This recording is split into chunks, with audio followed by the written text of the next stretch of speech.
Crime हो या राजनीति, चुनाव हो या आयोजन, अब हर मुद्दों पर खुलकर होगी चर्चा एक खास शख्सियत के साथ।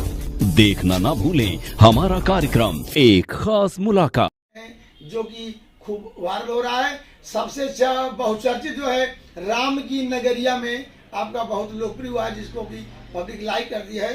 तो सुश्री आतिशी सिंह जी। धन्यवाद अध्यक्ष जी। मुझे लगता है सब लोग ही घर जाने की थोड़ी जल्दी में है, तो इसलिए मैं छोटा ही भाषण दूंगी। सबसे पहले मैं आदरणीय मुख्यमंत्री रेखा गुप्ता जी को बधाई देना चाहूँगी। वित्त मंत्री और मुख्यमंत्री होने के नाते जो आपने बजट पेश किया उसके लिए आपको बहुत बहुत बधाई। मैं पिछले कई दिन से आपको एक और मुद्दे पे भी बधाई देना चाह रही थी, उसका मौका नहीं मिला। एक गंगा जमनी तहजीब को आगे बढ़ाने के लिए आपने जो बयान दिया कुछ दिन पहले कि रमज़ान में राम और दिवाली में अली है, गंगा जमुना तहजीब की सच्ची बेटी होने का जो प्रमाण आपने दिल्ली वालों के सामने रखा है उसके लिए आपको बहुत बहुत बधाई। जो बजट अभी भारतीय जनता पार्टी की दिल्ली सरकार ने दिल्ली विधानसभा में रखा, उसको देख के ये समझ में आता है कि अक्सर मजाक में पार्टी को भारतीय जुमला पार्टी क्यों कहा जाता है। पहले तो बड़े बड़े जुमले मोदी जी करते थे कि 15 लाख लेके आएंगे, फिर थोड़े छोटे जुमले करने लगे कि दिल्ली की महिलाओं को 2500 रुपये देंगे। लेकिन इस बार भारतीय जनता पार्टी ने एक नई शुरुआत करी। सिर्फ वादों में जुमले नहीं किए, उस पर तो मैं आई जाऊंगी बाद में। इस बार पैसा कहां से आएगा बजट में, उस पर जुमलों की ऐतिहासिक शुरुआत दिल्ली में भारतीय जनता पार्टी की सरकार ने की है। टैक्स कहां से आएगा, राजस्व कहां से आएगा, उस पर झूठ झूठ और केवल झूठ। जब बजट से पिछले दिन इकोनॉमिक सर्वे प्रेजेंट नहीं हुआ तो मैं भी सोच रही थी कि आखिर क्यों नहीं हुआ, इसका क्या कारण था। यह आपकी बात सही है आशीष जी कि उसमें संविधान में नहीं लिखा कि आपको इकोनॉमिक सर्वे प्रस्तुत करना है, लेकिन 1951 से बजट में इकोनॉमिक सर्वे की शुरुआत हो गई।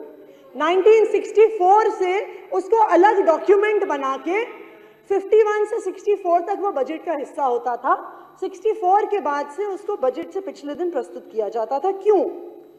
क्योंकि जो इकोनॉमिक सर्वे होता है वो इकोनॉमी के ट्रेंड्स बताता है कि रियल एस्टेट सेक्टर कैसे बढ़ेगा, सर्विस सेक्टर कैसे बढ़ेगा, व्यापार कैसे बढ़ेगा।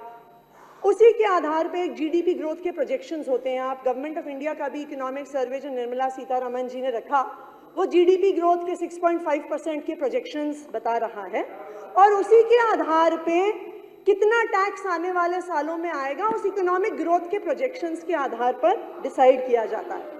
तो जब इकोनॉमिक सर्वे नहीं आया तो मैं सोच रही थी उस दिन के क्यों नहीं आया, पर जिस दिन बजट के आंकड़े देखे कि कितना प्रोजेक्टेड टैक्स रेवेन्यू है 68,700 करोड़ का, तो मुझे समझ में आ गया कि इकोनॉमिक सर्वे इसलिए नहीं आया। इकोनॉमिक सर्वे आ गया होता तो ये कितना निराधार आंकड़ा है ये दिल्ली के सामने और पूरे देश के सामने आ जाता। जब प्रोजेक्टेड जीडीपी ग्रोथ पूरे देश का 6.5% है, ये कुछ नए ही प्रकार की इकोनॉमिक्स है कि आपका टैक्स 20% से ज्यादा रेट पे बढ़ जाएगा। तो ये नई प्रकार की अर्थव्यवस्था का गठन हो रहा है, उसके लिए आपको बहुत बहुत बधाई। मैं भारतीय जनता पार्टी के विधायकों को भी बता दूं, आपने भाषण तो बहुत दिए 1 लाख करोड़ के, लेकिन देखिए विधायक आप भी हैं, हम भी हैं, हमें अपने इलाके में काम कराने होंगे। 1 लाख करोड़ रुपए आने वाले नहीं है, उसकी उम्मीद मत करिएगा। तो मैं आपको मैं कैलकुलेशन करके बताती हूँ, आप भी यही हैं, हम भी यही हैं। 1 साल के बाद उसका हिसाब किताब हो जाएगा। इनफैक्ट आप अध्यक्ष जी सतीश महाना जी आए हुए थे, माननीय स्पीकर साहब आए हुए थे, तो उनसे भी किसी मीडिया वाले ने पूछा कि अध्यक्ष जी क्या इकोनॉमिक सर्वे के बिना बजट प्रेजेंट करना चाहिए, तो उन्होंने भी कहा कि नहीं ये तो बहुत अचंभे वाली बात है, ऐसा कैसे हो सकता है। पर नॉनदलेस अब आगे बढ़ते हैं। अब नहीं कोई बात नहीं। उनको बोलने दीजिए विपक्ष को, तो नहीं तो ये कहेंगे हमें। ये मैं अब जैसे एक बजट का अनुमान आपने रखा कि रेवेन्यू एस्टिमेट्स क्या होंगे, मैं भी अपना एक रेवेन्यू एस्टिमेट आपके सामने रख देती हूँ कि मेरा अनुमान है कि जो आपने आंकड़े दिखाए हैं उसमें कम से कम 5,000 करोड़ कम तो आपका टैक्स कलेक्शन होगा, तो आपका बजट 1 लाख करोड़ से 95,000 करोड़ पे आएगा। दूसरी बात, स्मॉल सेविंग्स लोन। अब ये मैं आपको बता दूं, हो सकता है कई हमारे विधायक साथी नए भी हैं, पहली बार भी विधायक बने हैं। दिल्ली आपके बगल में, वो पहली बार बने हैं ना, तो दिल्ली की अपनी सॉवरेन गारंटी नहीं होती है, तो दिल्ली लोन नहीं ले सकती है जैसे बाकी सारे राज्य लोन लेते हैं। दिल्ली सिर्फ एक लोन ले सकती है, नेशनल स्मॉल सेविंग फंड से। उसका आधार क्या होता है कि जैसे जो पोस्ट ऑफिस में पैसा डालता है, पीपीएफ में पैसा डालते हैं, जितना पैसा दिल्ली के लोगों ने उस स्मॉल सेविंग्स में डाला होता है उतना लोन दिल्ली की सरकार small NSSF loan, national small saving fund से ले सकती है। अब आपने 50% या 100%, दोनों ही हो सकता है, तो आपने उसका आंकड़ा दिखाया है कि 15,000 करोड़ हम नेशनल स्मॉल सेविंग फंड से लेंगे। तो अगर आप कह रहे हैं कि 50% ले सकते हैं तो 30,000 करोड़ कम से कम नेशनल स्मॉल सेविंग फंड में होने चाहिए।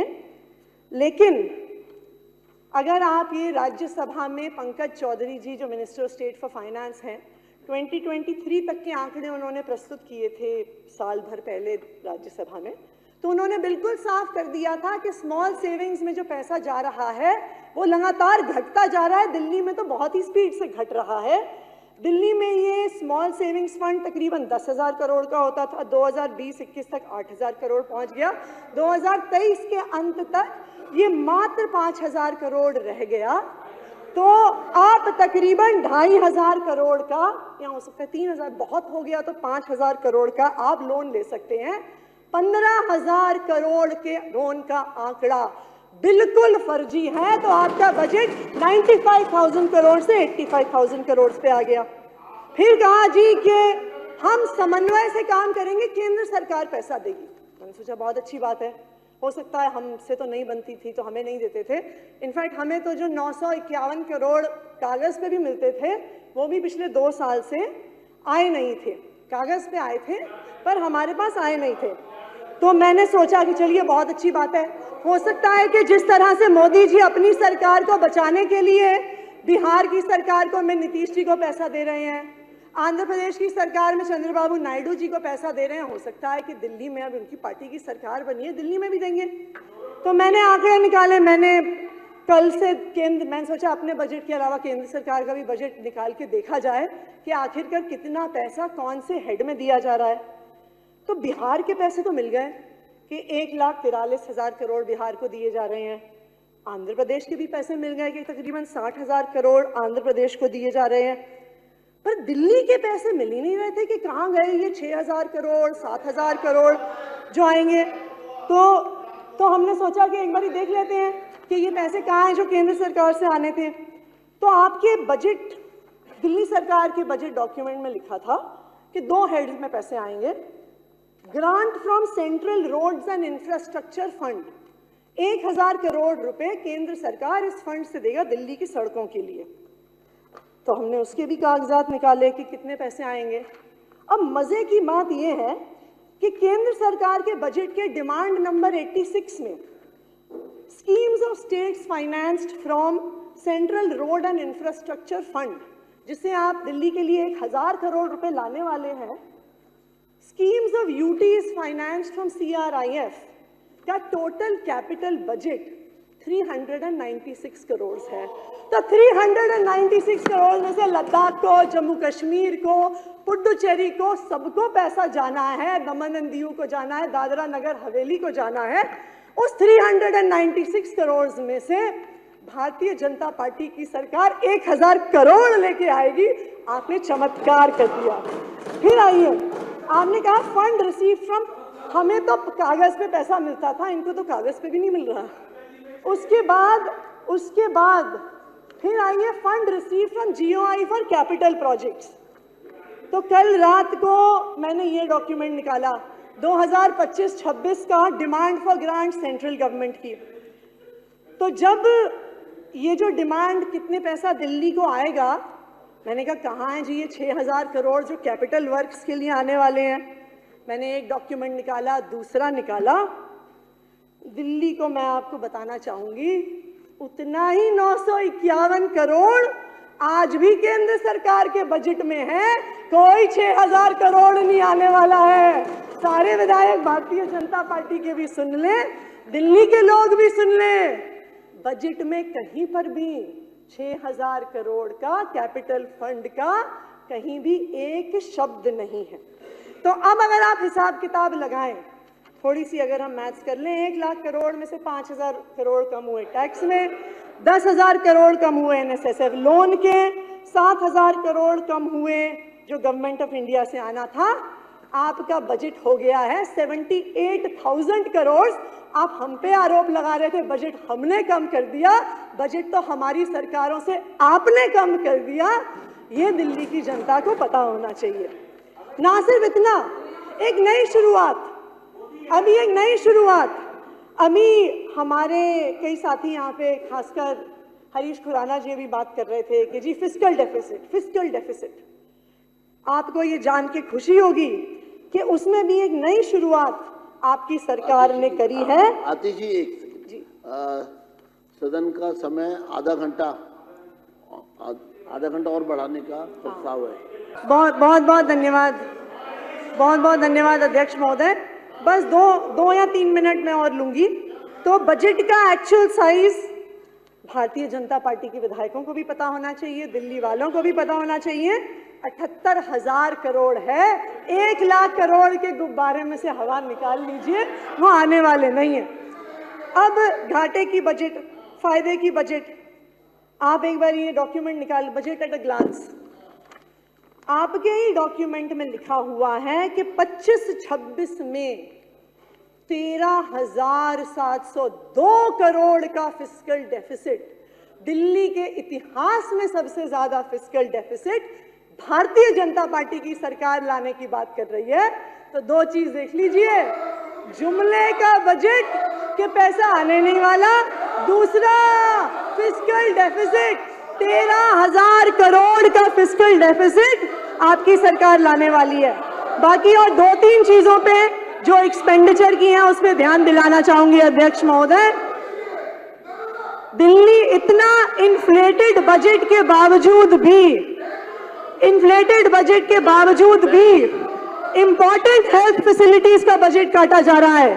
दिल्ली कैंसर इंस्टीट्यूट, चाचा नेहरू अस्पताल, मौलाना आजाद मेडिकल कॉलेज, आचार्य भिक्षु hospital, Lal Bahadur Shastri hospital, Guru Gobind Singh hospital का बजट 65 करोड़ रुपए से कम कर दिया गया। आचार्य भिक्षु तो आपकी विधानसभा में है। हेल्थ मिनिस्टर साहब कह रहे थे हम कैट्स एम्बुलेंसेस लेके आएंगे, जल्द से जल्द लेके आएंगे। उनको पता नहीं था कि मुख्यमंत्री महोदया ने उनकी कैट्स एम्बुलेंस का भी बजट 25 करोड़ से काट दिया है। क्या लेके आएंगे वो जल्द से जल्द। अनऑथराइज्ड कॉलोनीज, कई विधायक यहाँ पे अनऑथराइज्ड कॉलोनीज के मुद्दे पे बात कर रहे थे। पिछले साल की तुलना में 500 करोड़ बजट कम हुआ है अनऑथराइज्ड कॉलोनीज में गलियां बनने के लिए, सीवर लाइन डलने के लिए, पानी की लाइनें डलने के लिए। स्पोर्ट्स पर्सन्स को मिलने वाले इंसेंटिव्स, जो हमारे स्कूल में पढ़ने वाले बच्चे जो स्पोर्ट्स में आगे बढ़ते हैं, जो मेडल्स लेके आते हैं, वो आगे बढ़ते हैं, स्पोर्ट्स पर्सन्स की स्कीम्स को 30 करोड़ से कम कर दिया गया है। आप बात करते हैं अंत्योदय की, डिसेबिलिटी पेंशन, दिव्यांगजनों की पेंशन का जो आपने अलॉटमेंट रखा है वो पिछले साल से 35 करोड़ कम है। आंगनवाड़ी में मिलने वाला सप्लीमेंट्री न्यूट्रिशन जो महिलाएं अपने घर लेके आती हैं, उसका आपने 100 करोड़ का बजट काट दिया है। ये किया है भारतीय जनता पार्टी ने। अंत्योदय की बात करते हैं, जो बच्चे बेघर होते हैं, बेसहारा होते हैं, जिनके लिए चिल्ड्रंस होम्स बनाए जाते हैं, जिनके लिए CWCs बनाई जाती हैं, उन होम्स का बजट, उन बेसहारा बच्चों का बजट आपने 100 करोड़ कम कर दिया है। अंत्योदय की बात करते हैं आप। भारतीय जनता पार्टी ने इस बार बजट में इतिहास रचा है, बिल्कुल रचा है। जुमलों की एक नई शुरुआत। इतिहास में इस देश के पहली बार ऐसा हुआ है कि पैसे कितने आएंगे उस पर झूठ बोला जा रहा है। ये तो झूठ 1 महीने में 1 साल में पकड़ा जाना है। फिर भी बोला जा रहा है 78,000 करोड़ के बजट को 1 लाख का बताया जा रहा है, घाटे का बजट लाया जा रहा है। और जो मूलभूत सुविधाएं दिल्ली वालों को शिक्षा की, स्वास्थ्य की, चिल्ड्रंस होम्स की, आंगनवाड़ी में खाने की मिल रही थी, उनका खात्मा किया जा रहा है। यह है भारतीय जनता पार्टी का बजट।